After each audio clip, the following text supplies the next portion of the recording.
Drama serial hubs में सोहा और फहद की दोस्ती आयशा और बासित को महंगी पड़ने वाली है। दूसरी जानिब सोहा आयशा और बासित को जुदा करने पर भरपूर कोशिश कर रही है। आने वाली एपिसोड में आप सब देखेंगे आयशा और बासित फैसला कर लेते हैं कि वो हनीमून पर जाएंगे, लेकिन आयशा के घर वाले चाहते हैं कि पहले आयशा और बासित को घर पर दावत के लिए बुलाया जाए। तो आयशा के घर पर बानो और बूवी अच्छे अच्छे खाने पकाते हैं और तभी बासित आयशा के साथ आ जाते हैं दावत पर और वो सब मिलकर खाना खा रहे होते हैं। तो बानो बहुत ज़्यादा खुश है कि उसकी बहन आउट ऑफ कंट्री जा रही है घूमने के लिए। उन्होंने तो कभी सोचा भी नहीं था कि बासित आयशा को हनीमून पर दूसरी कंट्री ले जाएगा। बानो और आयशा एक साथ बेटी हैं और बहुत खुश है, लेकिन उसकी माँ जो कि अपनी हरकतों से कभी भी बाज नहीं आने वाली और बासित के सामने अपनी दुख भरी दास्तानें सुनाना शुरू कर देती हैं। लेकिन ये आयशा से बिल्कुल भी बर्दाश्त नहीं हो रहा कि उसकी माँ हर वक्त बासित के सामने ऐसी बातें करे। और खाना खाने के बाद बासित और आयशा अपने घर को आ जाते हैं और अपनी फ़्लाइट लेकर दूसरे मुल्क पहुंच जाते हैं, जहां पर बासित ने होटल में बहुत ही अच्छी तरीके से अरेंजमेंट करवाया होता है और वहाँ पर बहुत ही अच्छी तरीके से हर एक चीज़ को सजाया हुआ होता है। और वहीं पर बासित आयशा के साथ पिक्चर भी बना लेता है और आयशा के सामने वो मोहब्बत का इजहार भी कर लेता है और उसे कहता है कि आपने आने में मेरी ज़िंदगी बदल गई। आपके आने से मैं ज़िंदगी में बिल्कुल अकेला था। जब से तुम मेरी ज़िंदगी में आई हो मेरी ज़िंदगी में रौनक ही रौनक है।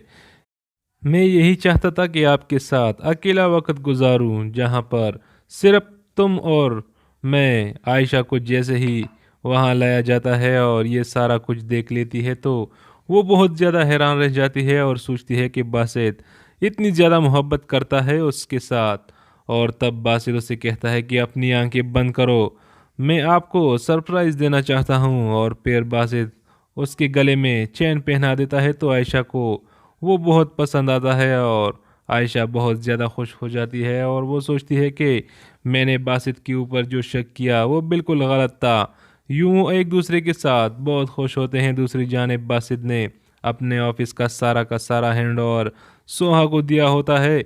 सोहा जब वापस पहले दिन आ जाती है तो उसकी मुलाकात जमाल के साथ होती है। जमाल सारे स्टाफ के साथ उनका तारुफ करवाता है और सभी से मिलवाने के बाद जब बानो की बारी आती है तो बानो अपने सीट से खड़ी हो जाती है। बानो सोहा को देखकर बहुत ज़्यादा हैरान हो जाती है। जमाल बानो को बताता है कि ये सोहा मैडम है, आज से ऑफिस को ये ही संभाला करेंगी। जमाल जो कि शुरू से लेकर अब तक आयशा के पीछे पड़ा हुआ था, लेकिन अब वो इस बार बानो के पीछे पड़ चुका है।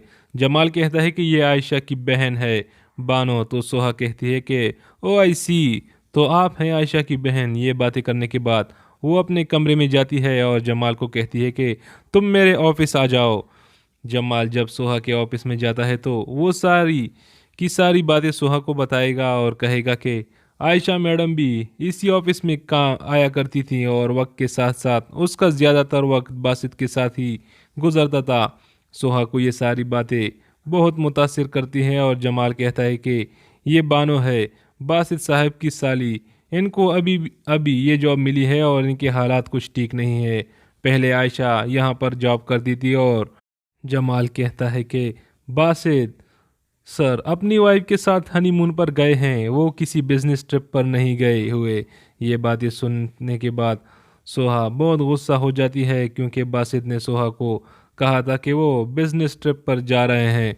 जमाल उसे बताता है कि अगर आप ज़्यादा जानना चाहती हैं तो इन बातों में ज़्यादा इंटरेस्ट हैं तो आप फहद के साथ रब्ता कीजिए।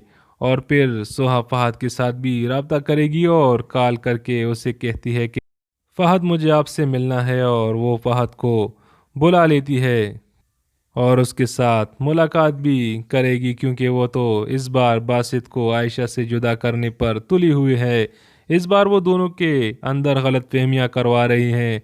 सोहा बानो के ऊपर बहुत नज़र रखे हुए हैं और सोहा अपने घर चली जाती है। और अगले दिन वो थोड़ा लेट ऑफिस आती है और ऑफिस के सारे वर्कर्स काम पर लगे हुए होते हैं और बानो भी काम कर रही होती है, अपने काम में मसरूफ़ होती है। लेकिन जैसे ही सोहा आती है तो सब ऑफिस वाले सलाम करते हैं लेकिन बानो नहीं करती।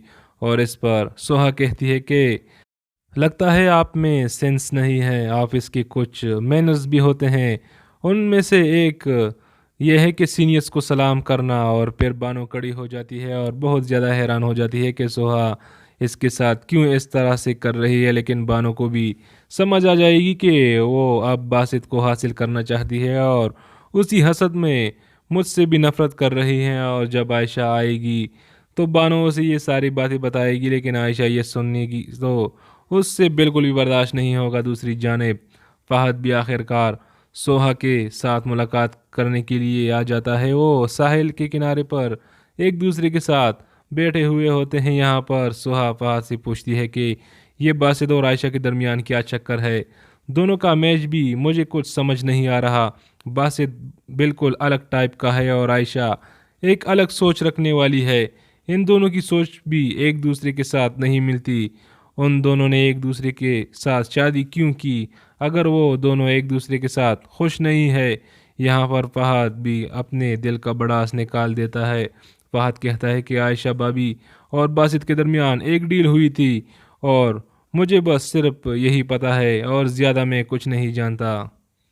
ये सुनकर सुहा दिल ही दिल में बहुत खुश हो जाती है और वो सोचती है कि अब तो बासित और आयशा को अलग करने में मुझे और ज़्यादा मदद मिल जाएगी और मैं आयशा को अब हर वक्त ताने दूंगी। दूसरी जानिब आयशा की माँ जो कि बहुत ज़्यादा परेशान है कुछ मसलों की वजह से, और जोया भी घर आई हुई होती है।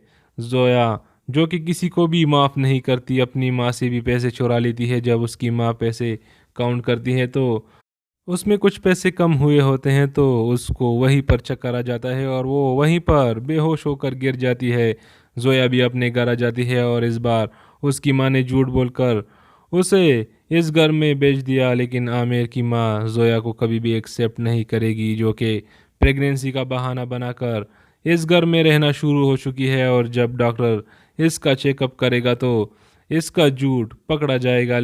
जो सुहाग कर रही है वो इन सब चालों में नाकाम रहेगी। जिस तरह वो बासित और आयशा की ज़िंदगी को ख़राब करने की कोशिश कर रही है, इन जूसू की तकदीर में हमेशा ज़िल्लत ही होती है और सोहा के हाथ कुछ भी आने वाला नहीं है, क्योंकि अब बासित आयशा के साथ भरपूर मोहब्बत करने वाला है। लेकिन जब आयशा को ये सब पता चलेगा कि ये सब खेल सोहा का था तो फिर वो सोहा को कभी भी माफ़ नहीं करेगी और अपनी माँ को भी, क्योंकि उसकी माँ ने उसका सौदा किया था। लेकिन उसकी माँ भी मजबूर थी, अपना घर नहीं था और दो और बेटियां भी थी, उनकी शादियों का बोझ भी था। गुर्बत इंसान से कुछ भी करवा लेती है, लेकिन कौन कौन चाहता है कि बासित और आयशा हमेशा एक साथ खुश रहे और सोहा अपनी चालों में नाकाम हो जाए। कमेंट सेक्शन में अपनी कीमती राय का इजहार ज़रूर कीजिएगा। चैनल को सब्सक्राइब करने के बाद बेल का बटन ज़रूर दबाइएगा। अपना और अपने प्यारों का ढेर सारा ख्याल रखिएगा। मिलते हैं अगली वीडियो में। खुदा हाफिज़।